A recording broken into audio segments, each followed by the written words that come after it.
try. We could do it in the day or we could do it at night. Good morning guys. Ito po pala kung paano magsimula ng project gamit ang C#. Visual Studio po yung IDE na gagamitin natin. Open up lang po tayo. Visual Studio 2022 po yung gamit ko. Create new project. Dito po meron po kayong mga options kung paano i-search yung mga gusto nyong language. Pero ang gagamitin natin ngayon C#. Nasa Windows base muna tayo. Kasi ang gagamitin natin is yung console. Hindi muna tayo gagamit ng ibang applications. Ito muna, console muna tayo. Yan. Console PD, meron din siyang VB, C#, .NET Framework. Ito po ata yung .NET. Ito yung core. So, dito muna tayo. Sa console. Kasi practice lang naman. Sample console app. Yun. Ito yung project natin. Location, solution name. Yung nakatag ng project natin. Create lang po.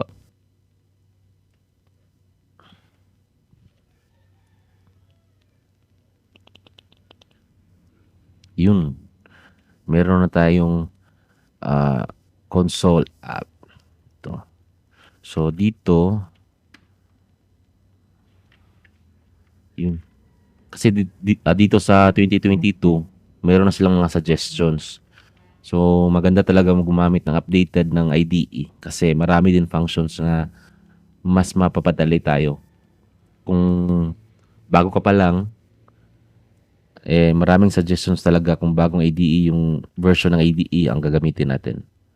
So, dito ka mag-write ng code natin.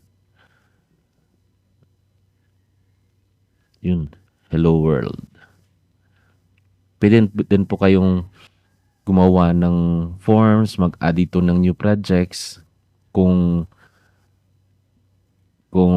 mag-add kayo ng WinForm, dito, pumili lang kayo dito, i-search nyo lang dito sa tab. At siguro gagawa tayo ng app for the next video.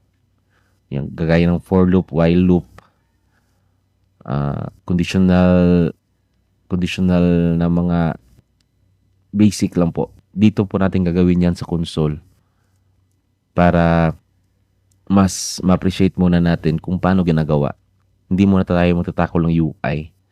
Kasi pwede din gagamitin itong practice natin kung jump in na po kayo sa ASP.NET, ASP.NET Core, yun, mag-web base na kayo kasi kung gagamitin po natin yung web base ni yung ASP is more modern na po.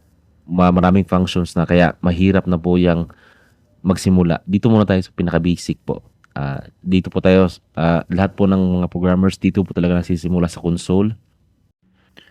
For the next video, gagawa po tayo ng series ng loops, kagaya ng while, for loops, saka do while.